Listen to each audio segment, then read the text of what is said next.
kita bisa diperhatikan dan disayang oleh orang lain. Juga ketika kita ini bisa memperhatikan dan mengasihi.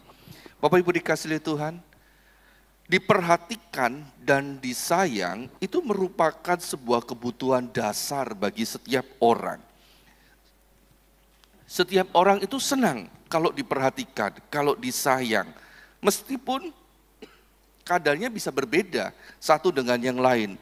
Tetapi pada intinya orang itu senang kalau diperhatikan, kalau bisa disayang oleh orang lain, orang itu bahagia. Bahkan kita melihat binatang pun kalau mereka tahu disayang, mereka pun juga senang. Nah Bapak Ibu dikasihi Tuhan, perhatian dan kasih sayang itu bisa memberikan sebuah kekuatan dan penghiburan. Bahkan kadang-kadang bisa memberikan kekuatan dan penghiburan ekstra di luar kebiasaan ketika seseorang itu menyadari bahwa dia disayang, dia diperhatikan oleh orang lain. Khususnya ketika seseorang itu mengalami kesusahan ataupun mengalami penderitaan. Nah Bapak Ibu dikasihi Tuhan, ketika kita lemah, ketika kita ini sedang mengalami kesukaran, ketika kita ini sedang mengalami kesedihan, ketika kita ini sedang mengalami penderitaan, yang kita butuhkan, yang terutama sebenarnya kita ini butuh dihiburkan dan butuh dibela. Ketika kita mendapati ada orang-orang yang membela kita, yang menghiburkan kita, yang menunjukkan kasih sayang kepada kita, yang memberikan kekuatan, yang menguatkan kita, kita menjadi kuat. Ketika kita mendengar ada orang yang mendoakan kita menjadi sukacita, kita menjadi kuat kembali. Terlebih-lebih ketika kita mengalami masalah dalam kehidupan kita, orang-orang yang peduli kepada kita, mereka enggak usil terhadap urusan kita. Mereka tidak usil dengan masalah kita. Mereka tidak kepo, kepingin tahu banget tentang kehidupan kita. Yang mereka lakukan justru adalah mereka berdoa buat kita. Mereka menguatkan iman kita. Mereka memberikan penghiburan kepada kita. Sehingga kita memiliki kekuatan ekstra untuk mengatasi permasalahan-permasalahan di dalam kehidupan kita. Jadi Bapak Ibu dikasihi Tuhan, kadang-kadang kita ini nggak butuh banyak diomongin orang. Nggak butuh diberi banyak nasihat. Cukup kita tahu bahwa seseorang itu mengasihi kita, cukup kita tahu bahwa seseorang itu memperhatikan kita. Meskipun mereka tidak datang kepada kita, mungkin dengan pesan singkat melalui handphone kita diberikan sebuah semangat. Mungkin mereka berkata, Tuhan mengasihimu, Tuhan menguatkanmu, Tuhan memberkatimu. Muncul iman yang kuat, muncul iman yang baru. Bahkan roh kita pun kembali bergairah hanya gara-gara perkataan yang sederhana itu saja. Nah Bapak Ibu dikasihi Tuhan, di dalam Alkitab kita, di dalam Injil Yohanes pasal 11 ayat 31 sampai yang ke-35, di situ diceritakan bagaimana Maria dan Marta bersedih ketika menyaksikan bahwa Lazarus saudaranya meninggal dunia.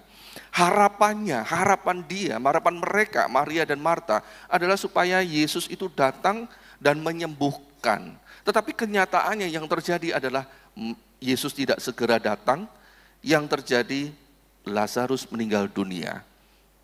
Kekecewaan double, karena tidak paham maksud dari Tuhan. Mereka merasa tidak diperhatikan oleh Tuhan Yesus mungkin. Mungkin mereka merasa Tuhan Yesus ini gimana sih? Sudah dikasih kabar kok tidak segera datang. Ini loh jadinya, akibatnya. Karena tidak diperhatikan oleh Tuhan Yesus, mati dah si Lazarus. Kemudian mereka bersedih.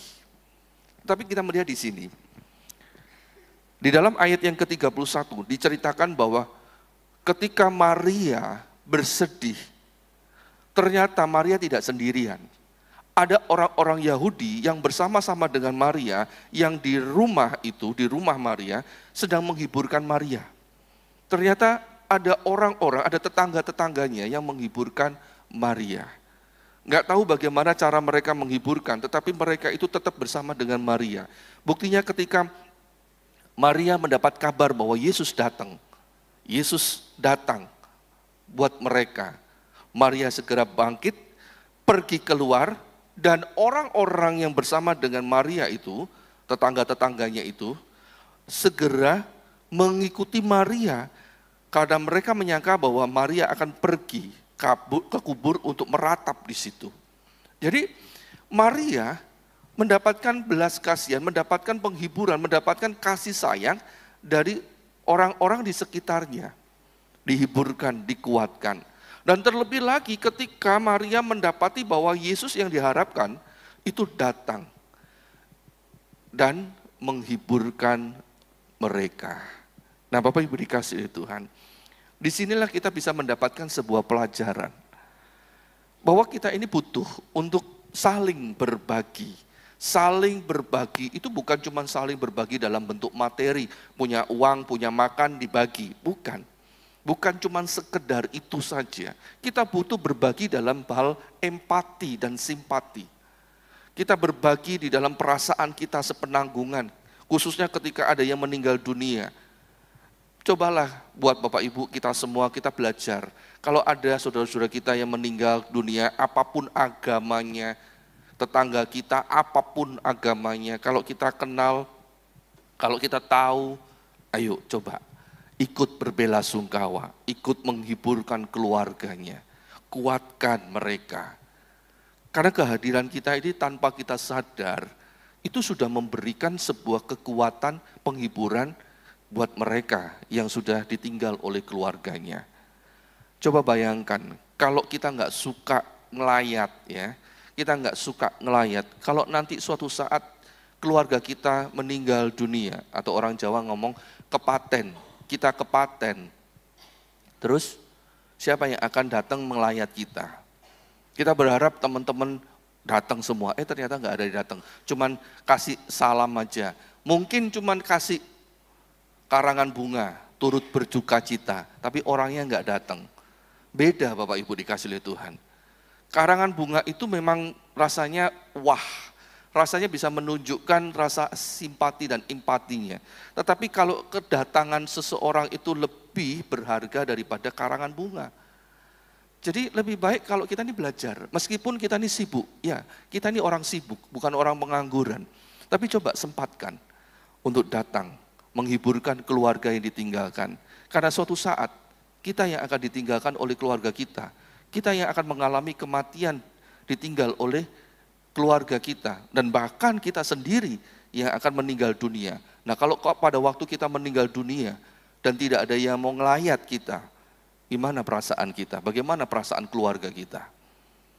Rasanya seneng ya kalau kita melihat pada waktu di orang kematian, baik di rumah duka maupun di kuburan, ada banyak yang mengantar sampai ke peristirahatan terakhir, banyak yang ikut, rasanya melihat banyak itu senang, berarti kita saling peduli, kita belajar saling peduli satu dengan yang lain, menghiburkan, memberi kekuatan bagi saudara-saudara kita.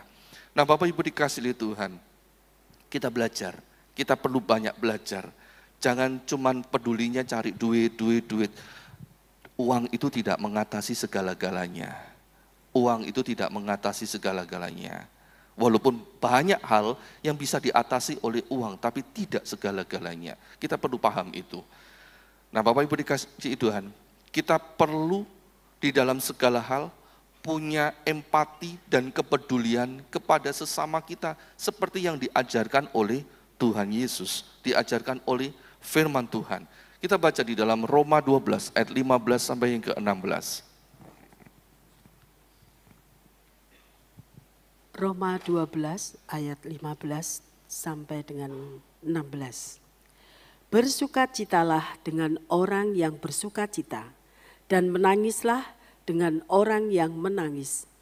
Hendaklah kamu sehati sepikir dalam hidupmu bersama.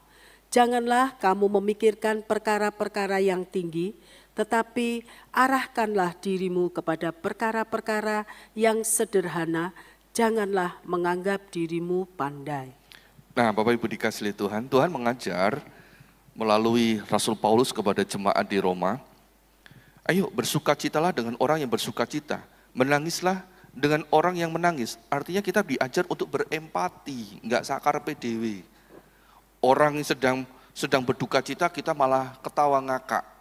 Nah, gimana empati kita? Atau orang sedang bersuka cita, kita malah mengganggu suasana sukacita itu dengan menangis. Di mana empati kita? Di dalam terjemahan bahasa Indonesia sehari-hari dikatakan demikian. Turutlah bergembira dengan orang-orang yang bergembira, dan menangislah dengan mereka yang menangis. Hiduplah rukun satu sama lain. Hiduplah rukun satu sama dengan yang lain. Nah, Bapak Ibu dikasihi Tuhan, kita belajar hidup rukun. Ketika kita ini melihat orang lain sedang kesusahan, ayo kita belajar memberikan penghiburan kita kuatkan. Ketika kita melihat mereka bergembira, kita ikut bergembira. Jangan benci ketika melihat, wah orang itu kok sukses, orang itu kok bisa berhasil. Kita jadi muncul kebencian, iri dalam hidup kita. Jangan. Firman Allah berkata, hiduplah rukun. Hiduplah rukun. Orang rukun itu nggak akan tidak akan muncul suatu kebencian. Tetapi justru melihat ketika orang itu sukses, malah bersyukur, wah aku bangga punya saudara yang sukses. Terus bukan datang kepada saudara kita yang sukses itu berkata, minta bagiannya dong, utang dong, dan sebagainya. Jangan, itu bukan rukun, itu bikin perpecahan di dalam kehidupan kita. Nah Bapak Ibu dikasihi Tuhan, betapa bahagianya kalau kita ini bisa hidup rukun satu dengan yang lain. Kita bisa saling menguatkan, kita bisa saling menghibur. Saat bahagia, ada yang tertawa bersama dengan kita. Saat kita sedang kesusahan, ada yang menangis bersama dengan kita. Kita tidak ditinggal sendirian. Nah Bapak Ibu dikasihi Tuhan, tahu nggak salah satu penyebab dari bunuh diri itu karena dirinya merasa tidak ada orang yang memahaminya. Atau merasa dirinya tidak dipahami, tidak ada yang mengasihinya. Sehingga dia merasa nggak berguna. Akhirnya dia merasa sendirian dan akhirnya dia melakukan sebuah tindak bunuh diri. Seperti yang dialami oleh seorang yang hebat yang dikatakan di dalam Alkitab kita adalah seorang penasehat raja. Ya, jabatannya adalah penasehat raja. Kalau sudah menjadi penasehat raja berarti dia seharusnya adalah orang yang cerdik pandai. Dia adalah orang yang mengerti. Tetapi ketika dia mengalami suatu masalah, yang dia alami itu membuat dia itu merasa mungkin sudah tidak berguna lagi. Dia merasa tidak berguna, dia merasa tidak berharga lagi, dia merasa tidak diperhatikan, dia merasa tidak dipedulikan. Akhirnya yang dia lakukan adalah diam bunuh diri. Orangnya adalah Ahitofel. Nanti bisa baca di dalam 2 Samuel 17 ayat yang ke-23. Bagaimana dia merasa nasihatnya sudah tidak dipedulikan. Kemudian dia memasang pelana keledainya, lalu berangkat ia ke rumahnya, ke kotanya, ia mengatur urusan rumah tangganya, kemudian menggantung diri. Lihat Bapak Ibu dikasihi Tuhan. Kesendirian, merasa sendiri, merasa hampa, itu bisa mempengaruhi kehidupan kita. Kita bisa menangis di antara banyak orang. Kita bisa merasa sendiri dan hampa di tengah-tengah keramaian. Perasaan seperti itu sangat berbahaya. Perasaan seperti itu dipakai oleh iblis untuk membuat kita akhirnya memutuskan untuk bertindak membunuh diri kita sendiri. Kita merasa nggak berguna, kita merasa nggak ada fungsinya lagi, nggak dipakai lagi. Ada sebuah kisah di sebuah gereja, ada seorang yang sudah mulai lanjut usianya, kemudian oleh Bapak Gembalanya, sebenarnya Bapak Gembalanya ini bermaksud baik. Bapak Gembalanya ingin memberikan sebuah penghargaan, udah kamu dari muda sampai sekian setia, kamu istirahat ya, biar digantikan dengan orang lain, karena apa yang kamu lakukan ini dirasa oleh gembalanya sudah terlalu berat karena dia harus melayani di luar kota dan sebagainya. Maksud gembalanya adalah baik, diberikan istirahat, diberikan pensiun gitu ya kasarannya. Tetapi disalahpahami oleh pelayan Tuhan ini. Dipikir sudah tidak dipakai lagi oleh gembalanya. Dipikir sudah dibuang oleh gembalanya. Akhirnya dia stres, sakit-sakitan, dan akhirnya meninggal dunia di dalam penyesalannya. Kenapa kok Bapak Gembala kok mau mempensiun saya? Sudah enggak dipakai lagi ya saya enggak tidak berguna lagi ya. Terus mengingat-ingat masa lalu. Padahal dulu itu loh saya yang berjuang. Padahal dulu itu loh saya yang membela Bapak Gembala, tapi sekarang saya kok diperlakukan seperti ini. Salah paham. Salah paham itu membuat akhirnya orang menjadi putus asa, menjadi hampa, dan akhirnya dia melakukan sebuah tindakan yang mungkin dia tidak menggantung diri, enggak, tetapi dia meratapi nasibnya itu seolah-olah itu adalah sesuatu yang perlu dilakukan untuk menghukum dirinya sendiri. Akhirnya dia lemah imannya dan mati di dalam sebuah penyesalan. Bapak Ibu dikasihi Tuhan, kita nggak boleh lakukan seperti itu. Kalau kita lakukan seperti itu, kita sama saja memberikan sebuah hukuman berat bagi diri kita sendiri. Kita nggak boleh salah sangka, kita tetap dipakai oleh Tuhan. Bahkan di dalam komunitas kita pun juga perlu menyadari, tidak ada satu orang pun sebenarnya yang dikucilkan oleh komunitas. Tidak ada satu pun orang yang sebenarnya dibuang dari gereja. Enggak ada. Cuman kadang-kadang kita yang menutup diri kita sendiri. Atau kita yang merasa kita tidak cocok, merasa tidak bisa masuk ke dalam perkumpulan komunitas itu, di dalam gereja. Sehingga kita yang merasa sendirian di dalam gereja, di dalam komunitas. Nah, itu yang perlu kita atasi.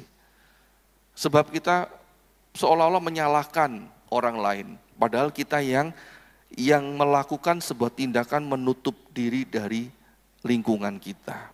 Nah, Bapak Ibu dikasihi Tuhan, setiap kita perlu punya komunitas yang bisa dipercaya, di mana kita bisa membuka diri kita, supaya kita ini bisa belajar untuk saling mengasihi dan saling membangun iman percaya kepada Tuhan Yesus Kristus, sehingga dimanapun kita berada, kita tidak merasa sendirian. Ada beberapa waktu yang lalu ya, ada orang di antara kita jemaat yang sudah lama tidak ke gereja karena ada pergumulan hidupnya. Kemudian beberapa waktu ini datang beribadah lagi. Sekarang tidak sendirian, dia ngajak anaknya. Nah, ketika dia mengajak anaknya, dan kemudian jemaat mulai menanyakan, gimana kabarmu? Lama nggak jumpa, senang bisa berjumpa dengan engkau, dan sebagainya. Anaknya mulai bingung, mulai berkata, Mah, kok ternyata Mama di sini terkenal ya? Loh, kan itu jadi senang ya, membangun sebuah nuansa kekeluargaan yang begitu akrab. Ternyata diperhatikan. Ternyata dicari, cuman mungkin nggak ketemu satu dengan yang lain, nggak bisa menemukan di mana orang itu berada. Tetapi ketika berjumpa, yang ditanyakan adalah sebuah kebahagiaan. Bagaimana kabarnya? Sukacita selalu. Nah, Bapak Ibu dikasihi Tuhan, itu sebabnya kita butuh komunitas yang bisa saling mengasihi, kita berbagi, bukan cuma terima kasih, cuman hanya menerima kasih, menerima pertolongan dari orang lain, menerima pelayanan dari orang lain. Bukan cuma itu aja, tapi kita bagaimana juga memberikan kasih kepada orang lain. Barulah kita akan merasa berarti dalam hidupan ini. Sama seperti yang dialami oleh Sadrah, Mesak, Abednego, dan Daniel. Nanti bisa baca di dalam Daniel pasal yang kedua. Bagaimana ketika Daniel dan orang-orang cerdik pandai yang ada di negeri itu sedang terancam akan kematian. Yang Daniel lakukan adalah Daniel kumpul bersama komunitasnya, bersama dengan teman-temannya, yaitu Sadrah, Mesak, Abednego. Mereka berempat berdoa. Mereka bersama-sama mencari kehendak Tuhan. Mereka sujud menyembah di hadapan Tuhan. Bangun sebuah persekutuan. Sehingga Tuhan menolong membukakan, memberikan rahasia itu buat mereka melalui Daniel. Keren. Ini adalah komunitas yang hidup, yang bisa saling memberkati, saling mengasihi. Juga di dalam Kisah Para Rasul 12, nanti bisa baca, bagaimana Petrus mengalami masalah besar. Rasul Petrus dipenjara. Dan pada waktu itu nggak tahu kapan akan dibebaskan. Nah Bapak Ibu dikasih Tuhan, bisa jadi Petrus akan dihukum mati pada waktu itu. Tapi Bapak Ibu dikasih Tuhan, ternyata di luar sana, di luar penjara sana, ternyata ada jemaat yang bersekutu, berdoa bagi Petrus. Berdoa bagi Petrus. Jemaat-jemaat itu tanpa dikomando, tanpa diberikan perintah, mereka berkumpul dan berdoa di hadapan Tuhan untuk memohon belas kasihan bagi Petrus. Dan Tuhan memberikan pertolongan bagi Petrus. Nah Bapak Ibu dikasih oleh Tuhan, lihat, komunitas yang seperti inilah yang kita butuhkan. Komunitas yang seperti inilah yang kita butuhkan, di mana kita ini bisa saling membangun iman, saling memberikan pelayanan, saling memberikan kasih satu dengan yang lain. Komunitas ini akan tumbuh menjadi komunitas yang sehat, bukan komunitas yang suka ngerasani, suka utang satu dengan yang lain, suka menyakiti satu dengan yang lain, suka melukai satu dengan yang lain. Bukan komunitas seperti itu. Tetapi mereka adalah komunitas yang sehat, membuat jiwa mereka sehat. Mereka bisa membuat iman mereka sehat. Mereka mungkin nggak bisa urunan uang, tetapi mereka bisa berdoa bersama-sama. Dan itu membuat mereka bisa sama-sama menghadapi masalah yang terjadi. Dan itulah yang kita butuhkan di dalam kehidupan ini. Nasihat firman Tuhan ini pun juga disampaikan oleh pengkhotbah. Coba kita baca ini. Pengkhotbah 4 ayat 9 sampai yang ke-12. Pengkhotbah 4 ayat 9 sampai dengan 12. Berdua lebih baik daripada seorang diri, karena mereka menerima upah yang baik dalam jerih payah mereka. Karena kalau mereka jatuh, yang seorang mengangkat temannya, tetapi wahai orang yang jatuh, yang tidak mempunyai orang lain untuk mengangkatnya. Juga kalau orang tidur berdua, mereka menjadi panas, tetapi bagaimana seorang saja dapat menjadi panas? Dan bila mana seorang dapat dialahkan, dua orang akan dapat bertahan. Tali 3 lembar tak mudah diputuskan. Nah Bapak Ibu dikasih oleh Tuhan, firman Allah ini mengingatkan, kalau kita ini bisa rukun, kita bisa punya komunitas yang bisa saling memberkati, yang bisa saling menguatkan, ini adalah keuntungan buat kita sendiri.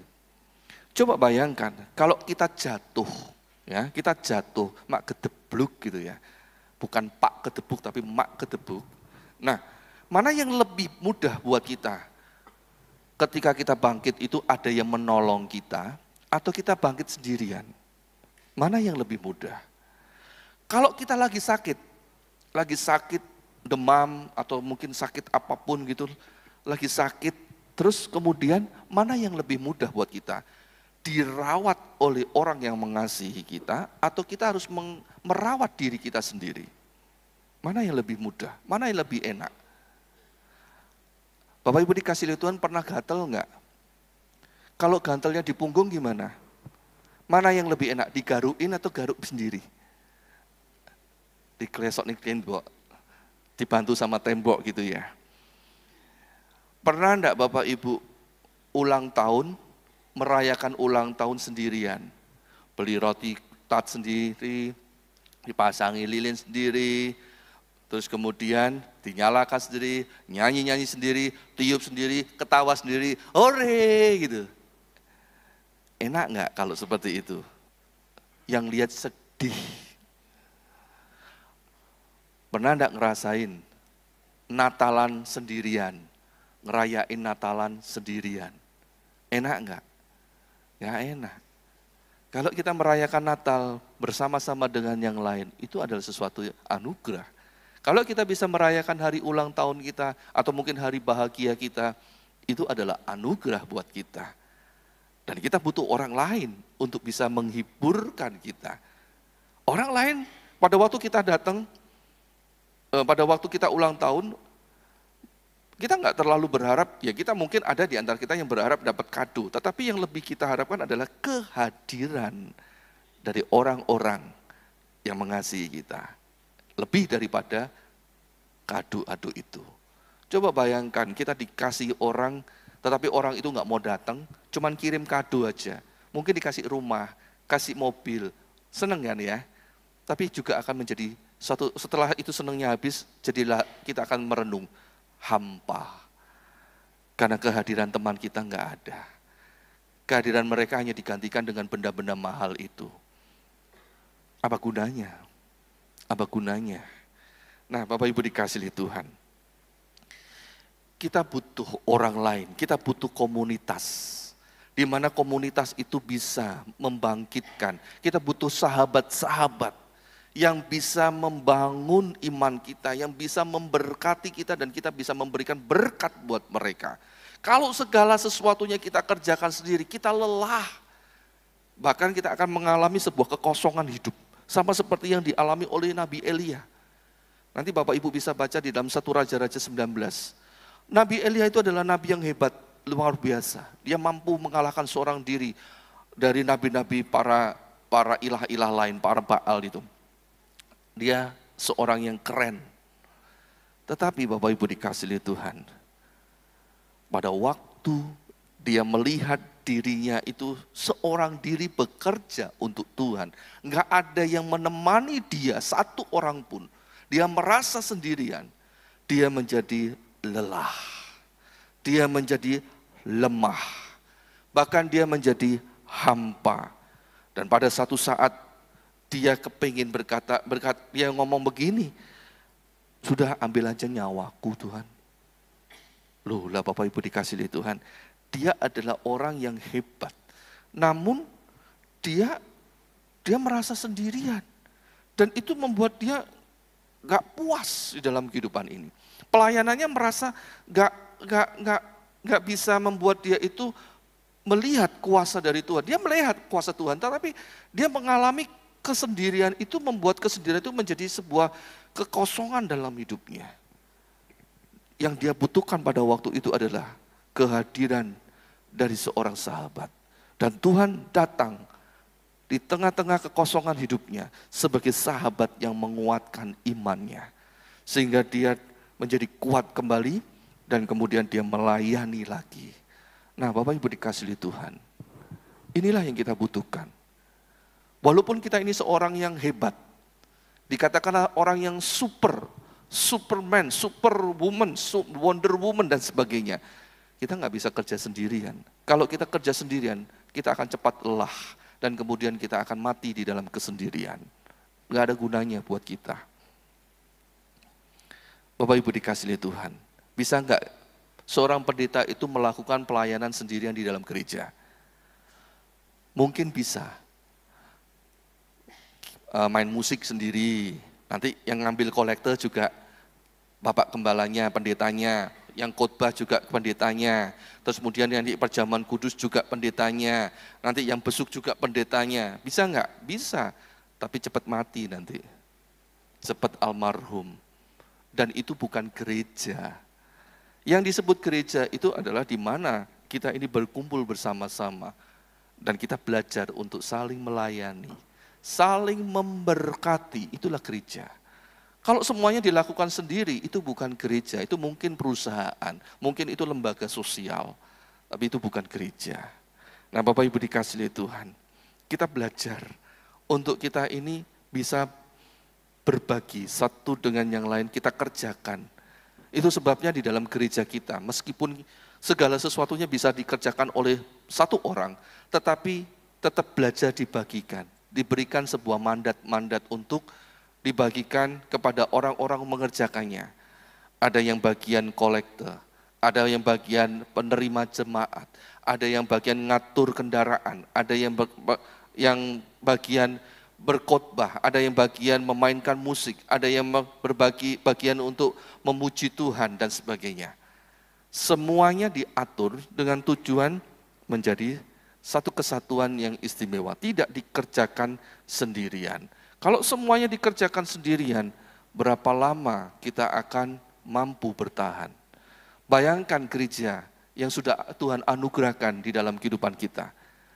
Coba bayangkan, tanah di sebelah kita ini untuk mendapatkannya sudah berapa puluh tahun loh. Ini bisa lebih dari 20 tahun ketika dari sejak almarhum Bapak Gembala kita ada, terus didoakan, baru beberapa waktu yang lalu baru kita bisa diberikan. Gereja ini berapa lama bisa berdiri dalam arti pembangunannya, selesai dibangun. Lama. Kalau dikerjakan seorang diri, nggak akan selesai. Dan juga nggak tahu jadinya seperti apa. Tetapi karena ini semua jemaat, kita semua, seluruh gereja, seluruh anggota gereja, seluruh jemaat ikut terlibat, maka terjadilah gereja sebagaimana Tuhan anugerahkan buat kita. Dan ini adalah sebuah kebaikan yang Tuhan limpahkan buat kita. Itu sebabnya kita harus pelihara dengan baik apa yang sudah Tuhan berikan kepada kita. Dan Tuhan kumpulkan kita menjadi satu di dalam satu tubuh, yaitu tubuh Kristus, supaya kita bisa saling memberkati satu dengan yang lain. 1 Korintus 12 ayat 20 sampai yang ke-30. 1 Korintus 12 ayat 20 sampai dengan 30. Gitu. Sampai 27 aja. 27. Kepada yang seorang Roh memberikan kuasa untuk mengadakan mujizat, dan kepada yang lain.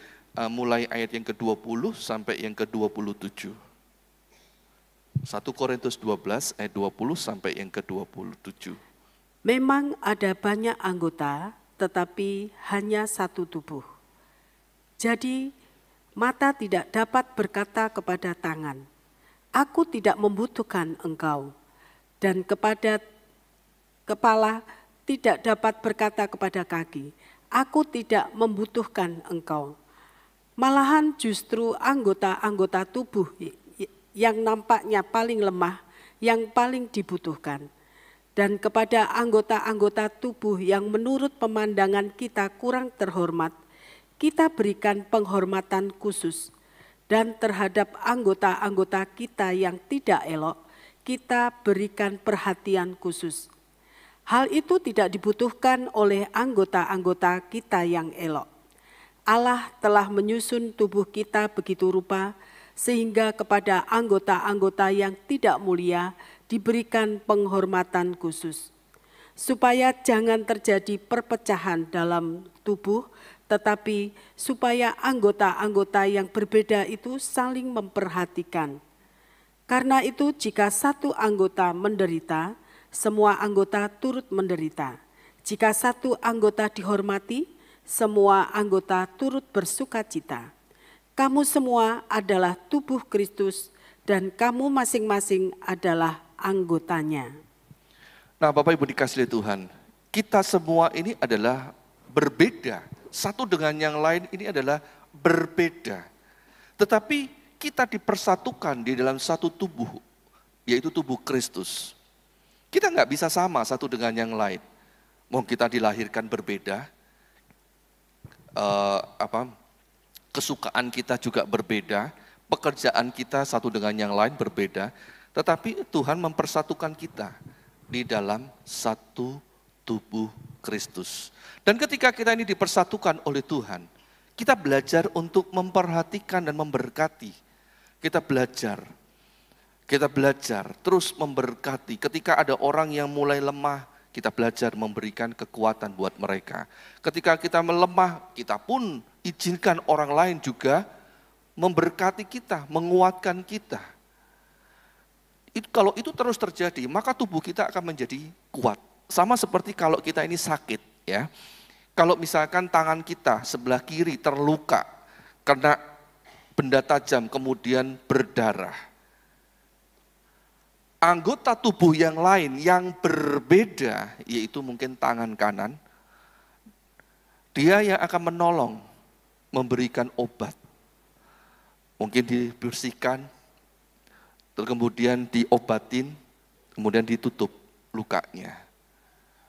Jadi yang menolong itu adalah anggota tubuh yang lain yang berbeda. Tangan kanan dengan tangan kiri itu berbeda, bukan yang sama. Dan demikian pula dalam kehidupan kita ketika kita dikumpulkan menjadi satu tubuh, yaitu tubuh Kristus. Kita saling memperhatikan, saling memberkati. Kita nggak bisa kerjakan sendirian. Dan Bapak Ibu dikasih oleh Tuhan, ketika kita bisa melakukan itu, tubuh Kristus akan menjadi sehat. Kita akan menjadi sehat. Kita dikuatkan, terus dikuatkan. Dan pada saatnya nanti, kita menjadi dewasa, siap menjadi mempelai dari Sang Raja. Nah Bapak Ibu dikasih oleh Tuhan, Tuhan memberikan kebaikan-kebaikannya supaya kita ini berbagi. Berbagi itu tidak berbicara sekali lagi hanya masalah uang, masalah materi. Berbagi itu bisa berbicara tentang perhatian kita, tentang doa kita, tentang perkataan kita, tentang apa yang kita lakukan. Berbagi itu banyak hal. Kita bantu orang memindahkan kendaraan mereka yang tertutup dengan kendaraan yang lain, itu aja sudah berbagi. Kita ini berbagi tempat duduk, itu aja juga berbagi. Nah Bapak Ibu dikasih oleh Tuhan, ada banyak hal yang bisa kita lakukan. Dan hal-hal yang kita pandang remeh itu terkadang sangat berarti bagi orang lain. Sangat berarti bagi orang lain. Di dunia ini ada sebuah laut yang kadar garamnya sangat tinggi. Ada orang yang memberikan sebuah eksperimen. Dia mencelupkan tangannya di dalam laut itu, di laut atau danau itu ya, ada laut, ada danau yang kadarnya tinggi. Jadi ada dua tempat. Ketika dia celupkan celupkan tangannya, segera dalam hitungan detik menit, tangannya ini langsung dilumuri dengan garam. Mengapa seperti itu? Karena dia hanya menerima, tidak pernah mengalirkan air yang ada itu. Sehingga tempat itu menjadi tempat yang mati. Salah satunya disebut sebagai laut mati. Karena tidak pernah mengalirkan air itu kemanapun juga. Dia hanya mau terima, dan terima. Akhirnya tidak ada kehidupan di dalam tempat itu. Demikian pula dengan kita, kalau kita ini hanya mau diperhatikan saja, disayang saja, diberkati saja, tapi kita tidak mau memberkati orang, tidak mau melayani orang, pada suatu saat kita akan menuntut. Dan dimanapun kita berada, yang terjadi adalah kekacauan karena kita. Itu sebabnya kita perlu belajar untuk terus mengalirkan apa yang sudah Tuhan beri di dalam kehidupan kita. Ada di antara kita kalau bernafas itu hanya mengambil oksigen saja. Kalau bernafas itu gimana? Diambil kemudian dihembuskan. Ada yang cuma diambil, saya nggak mau rugi. Mumpung hidup di dalam dunia ini, mumpung gratis, tak ambil sebanyak-banyaknya. Bisa? Kalau cuma mau ngambil saja, kemudian kita tidak mau membuangnya, paru-paru kita akan pecah. Sama. Kalau kita cuma mau diberkati, dilayani saja, hidup kita akan menjadi rusak. Tidak akan menjadi berkat bagi orang lain. Dan Tuhan pun gak suka bersahabat dengan orang seperti itu. Tuhan suka bersahabat dengan orang yang mau berbagi. Nah Bapak Ibu dikasih oleh Tuhan, kita masih memiliki sisa waktu. Sisa waktu kehidupan kita. Masing-masing kita nggak ada yang tahu, nggak ada yang sama satu dengan yang lain. Satu dengan yang lain bisa berbeda. Masing-masing kita sisa waktunya bisa berbeda. Mungkin saya sisa waktunya tinggal sehari saja. Mungkin ini hanya perumpamaan. Mungkin Bapak Ibu masih punya sisa waktu ada yang 10 tahun, ada yang 100 tahun. Berbeda satu dengan yang lain. Tetapi satu hal yang sama. bahwa kita harus belajar untuk menjadi sahabat bagi orang lain. Dan kami sebenarnya, saya akui sebagai seorang hamba Tuhan, sebagai gembala, kami ini sebenarnya adalah orang yang penuh dengan kelemahan. Banyak kali, kerap kali kita ini tidak tahu, kami nggak tahu bahwa kalau ternyata ada jemaat-jemaat yang sakit, yang perlu sebenarnya diperhatikan. Bahkan kadang-kadang ketika kami tahu bahwa ada jemaat yang sakit, kami pun kadang-kadang nggak bisa menjenguknya. Nah, Bapak Ibu dikasih Tuhan, kami ini penuh kelemahan. Tetapi bagaimanapun juga kita belajar menjadi satu tubuh. Di antara kita ini penuh dengan kelemahan. Tetapi orang-orang yang lemah ini ketika bersatu ini tetap akan menjadi sesuatu yang kuat. Menjadi sesuatu berkat bagi orang lain. Ada satu keistimewaan yang saya dengar dari orang lain ya, tentang gereja ini. Yaitu kalau ada orang yang mau pindah di tempat ini, suatu saat ada orang yang berjemaat di tempat ini, dan kemudian mereka berkata begini, saya ke tempat ini karena saya kepingin nanti mati saya enak. Loh, maksudnya gimana?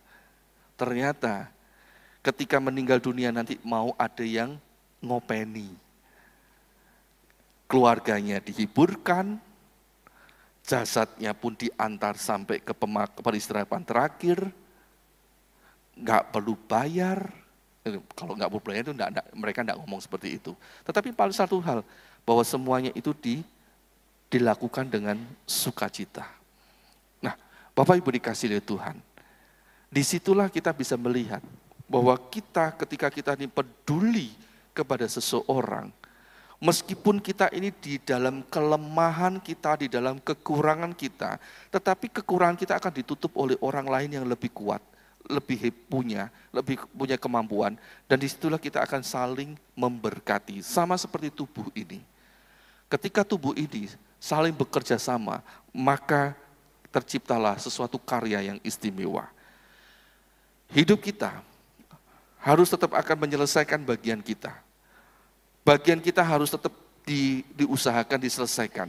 Yang sakit mungkin akan tetap berjuang melawan sakitnya. Yang bekerja tetap harus bekerja. Yang sekolah tetap harus selesaikan sekolahnya. Yang pacaran juga harus tetap memutuskan mau lanjut atau mau ganti yang lain. Kehidupan kita tetap harus berjalan. Tetapi kalau kita menghadapinya bersama-sama, kita akan menjadi kuat. Yang sakit tidak akan melawan sakitnya sendirian. Ada orang-orang yang mendoakannya, ada orang-orang yang peduli kepada dia, yang menanyakan kabarnya, yang memberikan mungkin mengirim makanan dan sebagainya. Yang bekerja, enggak bekerja sendirian, ada orang-orang yang mendoakan dia, ada orang-orang yang menolong dia. Yang sekolah pun juga demikian, yang pacaran pun juga demikian, ada orang-orang yang peduli, yang memperingatkan, kamu harus begini loh. Kamu harus tetap setia kepada Tuhan. Kamu harus tetap cari Tuhan. Enggak boleh tinggalkan Tuhan dan sebagainya. Nah, Bapak Ibu dikasihi Tuhan, disinilah kita harus memberikan sebuah kesempatan buat orang lain untuk memberkati kita. Buka diri kita, supaya orang lain itu boleh menolong kita. Izinkan orang lain itu menghiburkan kita juga. Dan kita pun juga belajar menghiburkan kepada orang lain. Belajar menolong orang lain, belajar untuk memberkati orang lain. Dengan demikian, kita yang akan menjadi sehat, baik secara jasmani maupun iman kita maupun jiwa kita jadi sehat. Karena apa yang kita terima itu juga akan kita berikan pada orang lain, dan kita pun akan terus diberkati kembali. Jadi kita akan menjadi sehat. Tubuh kita sehat, pikiran kita sehat, jiwa kita sehat, iman kita sehat, roh kita kuat. Nah, Bapak Ibu dikasihi oleh Tuhan. Karena itu firman Tuhan berkata, kasihlah satu dengan yang lain dengan kasih Kristus. Yohanes 15 ayat 12 sampai yang ke-15. Yohanes 15 ayat 12 sampai dengan 15. Inilah perintahku, yaitu supaya kamu saling mengasihi seperti aku telah mengasihi kamu. Tidak ada kasih yang lebih besar daripada kasih seorang yang memberikan nyawanya untuk sahabat-sahabatnya. Kamu adalah sahabatku, jikalau kamu berbuat apa yang kuperintahkan kepadamu. Aku tidak menyebut kamu lagi hamba, sebab hamba tidak tahu apa yang diperbuat oleh tuannya. Tetapi aku menyebut kamu sahabat, karena aku telah memberitahukan kepada kamu segala sesuatu yang telah kudengar dari Bapa-Ku. Amin. Nah, Bapak Ibu dikasihi Tuhan.